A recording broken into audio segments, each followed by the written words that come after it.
The Miami Heat were shorthanded again, playing on the second night of a back-to-back and playing against the most hyped prospect in decades in San Antonio Spurs rookie Victor Wembanyama. So Miami had every excuse to lose this game, and heading into the fourth quarter, down by 11 points, I thought they for sure had a high chance of losing this game. But the Heat were gritty and determined to keep their win streak alive, and the Miami Heat indeed did rally in the final quarter to beat the San Antonio Spurs 118 to 113 on Sunday night for their fifth straight win. Welcome back to the Team to Beat Miami Heat basketball channel. My name is Amir. Before I get into the video today, I just want to thank everybody for their continued support. If you could subscribe to the channel, that would definitely mean a lot to me. I'm on my path to 400 subscribers. So thank you very much. Hope everyone's well.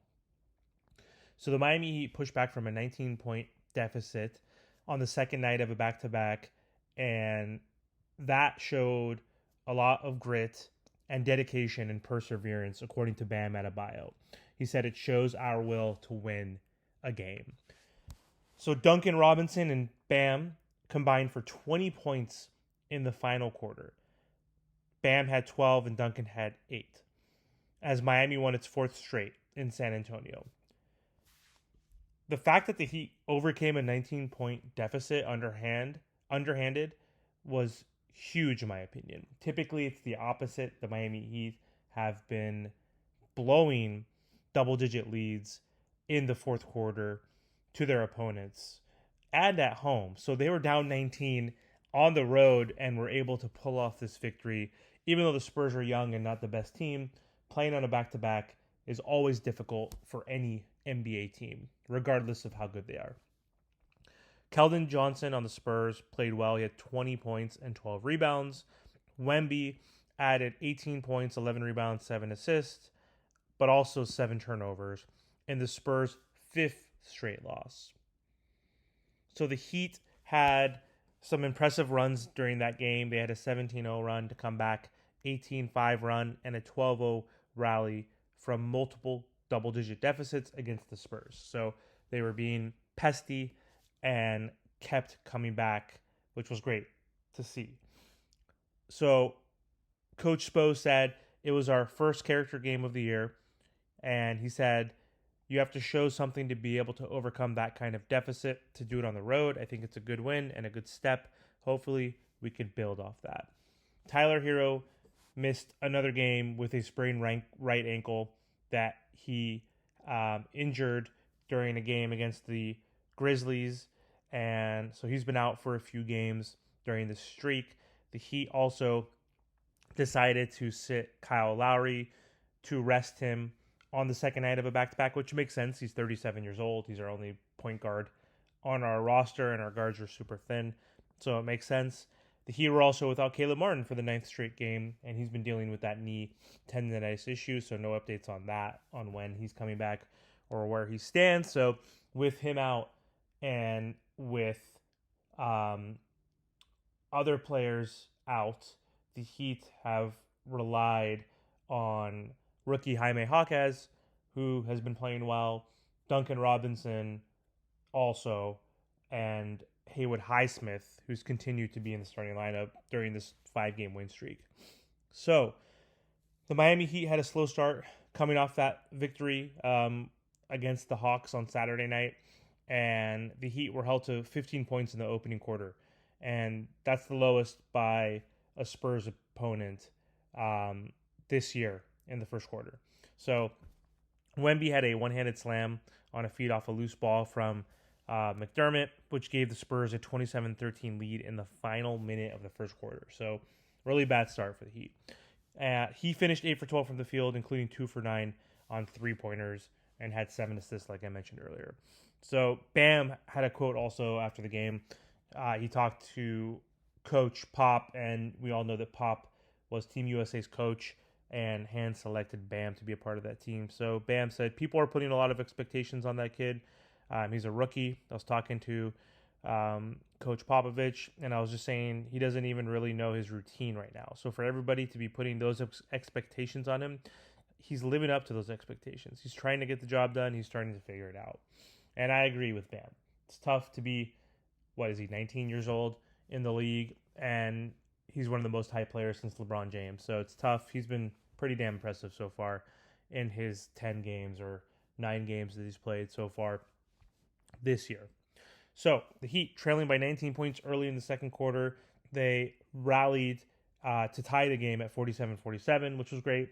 San Antonio would regain a double-digit lead again in the third quarter, only to have Miami take its first lead since the game's opening basket on a pair of free throws by Kevin Love when the score was 75-74.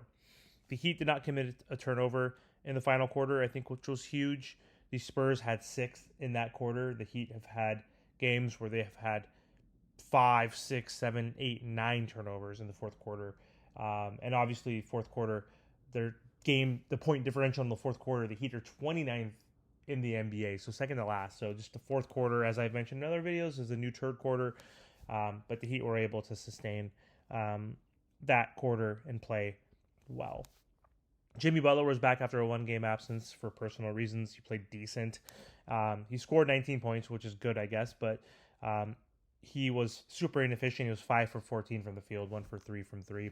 He's continuing to shoot threes during the regular season, which is something he typically doesn't do. He usually waits till the postseason to do that, but shooting like 30%, I think, 30-something%, so not horrible. But Jimmy had also 6 rebounds and 4 assists. It was, again, another inefficient, lackluster game for him, but he did hit a few big shots in the fourth quarter, which the Heat desperately needed. Duncan Robinson was definitely the player of the game for the Heat. He scored 26 points on 8 of 16 shooting, 4 from 7 from deep. He also had 4 assists and 5 rebounds and 1 block. So Duncan was just awesome tonight. 2 plays that stuck out for me last night was, first, he had a pump fake on a three-point attempt.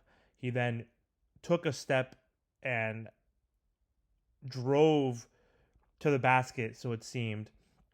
And then he actually did a side step back to the three-point line, another pump fake to hit a huge three in the fourth quarter.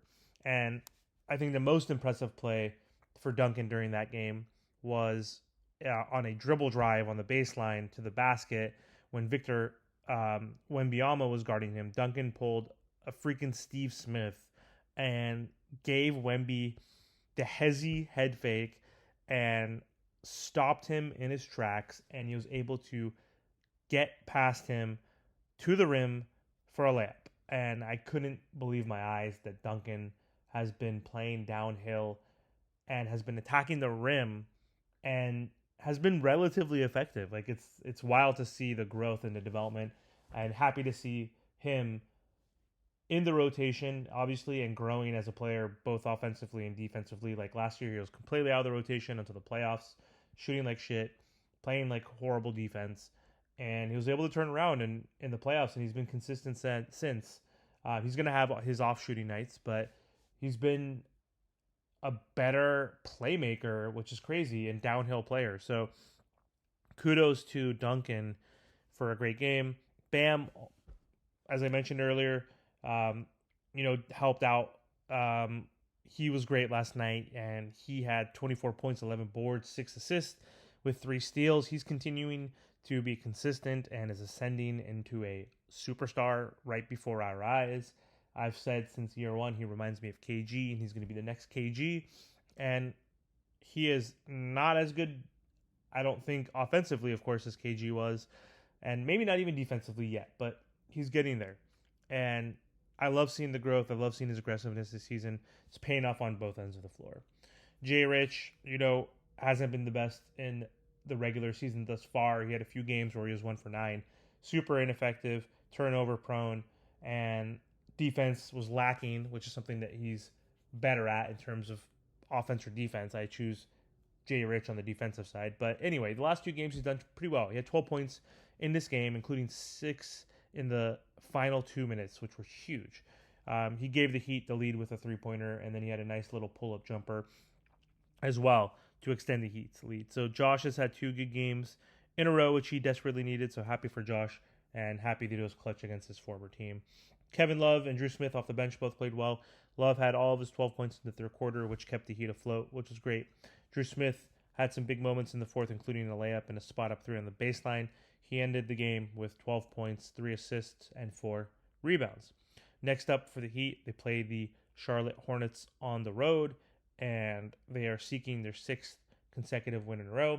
I just saw the Hornets play against the Wizards live, and both of those teams are horrible. So this is again an in-season tournament game, and so the game that I saw was last Friday, Hornets versus the Wizards. Both teams were not impressive. We lost to both of these teams last year, so I'm hoping that we could put forth some effort, and not just because it's an interning game, but just because these teams suck.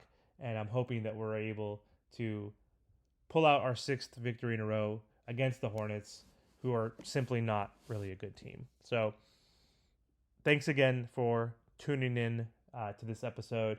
Happy with the way the Heat have been playing after a poor 1-4 start. The Heat are now 6-4 and have gone from 15th in the East to tied for 3rd. So happy with the trajectory of the team. Let me know what you guys think. Do you think the guys are going to win their 6th on the road? And also let me know what you think about them potentially winning 9 in a row, because we're going to be playing the Nets and then Chicago on a back-to-back. So a bunch of beatable teams, no elite teams this next week. So I'm hoping we could run it up to 9 and maybe get to double digits. We'll see. But anyway, thanks for tuning in. I'll talk to everyone soon. Bye.